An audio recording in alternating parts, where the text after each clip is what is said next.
Welcome to this explainer by Forge College. I'm super excited you're here.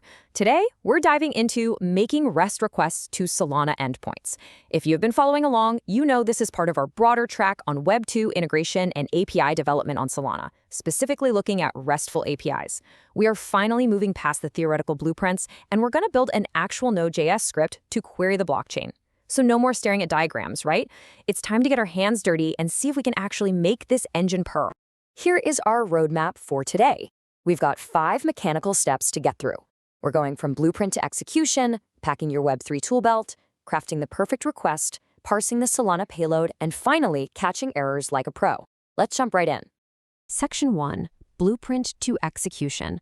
Let's take those architectural sketches and bring them to life. So just as a quick recap, in our previous lesson, representing fungible tokens and multi-token ID design, we spent all our time mapping out multi-token IDs and getting our data models dialed in. Well, with that design phase completely finished, the real fun begins. Now we get to build a script that reaches out and pulls that exact data directly from the live blockchain. To actually pull that off, though, we need a communication protocol. Enter JSON-RPC. Think of it kind of like a highly structured shipping manifest that we use to talk to a Solana node. You package your request up in a neat little JSON envelope, hand it over to the node, and you get a JSON envelope right back. Honestly, it's just an incredibly elegant bridge between standard Web 2 and Web 3. All right, Section 2, your Web 3 tool belt. Let's step down onto the assembly floor and gather our materials before we write a single line of code.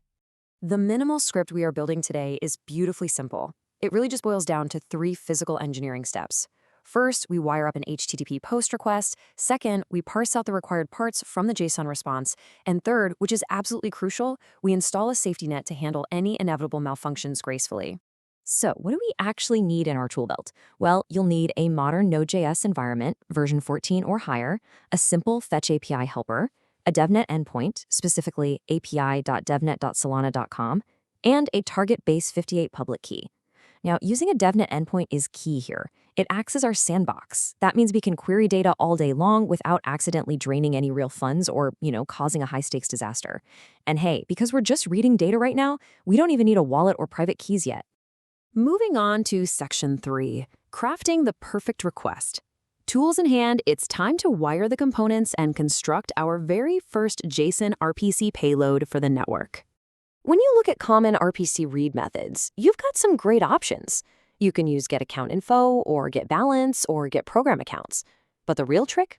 It's knowing exactly where the treasure is buried in the response.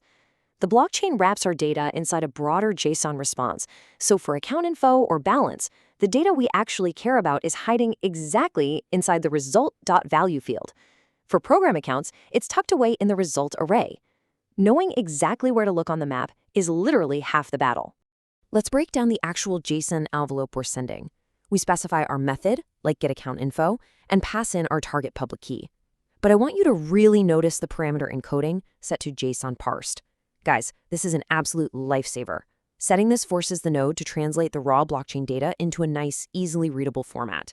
If you forget this, you're going to be staring at a massive, unreadable base 64 string, just wondering if you accidentally summoned an ancient alien language. So yeah, definitely use JSON parsed. Section 4, parsing the Solana payload. The machine is running, the request was a success, and the data has arrived.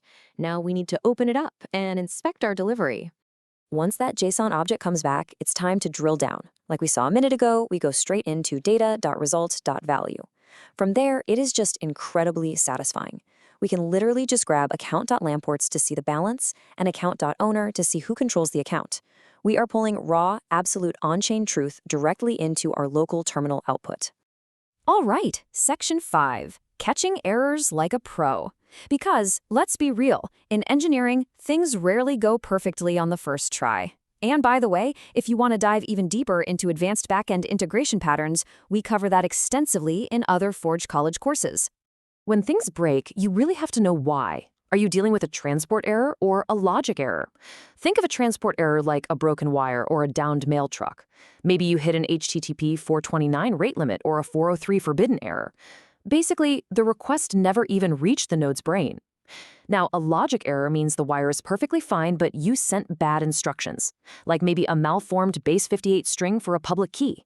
The node gets the request, looks at it, but hands back an RPC error essentially saying, I have literally no idea what this string is. You've got to handle these two scenarios completely differently.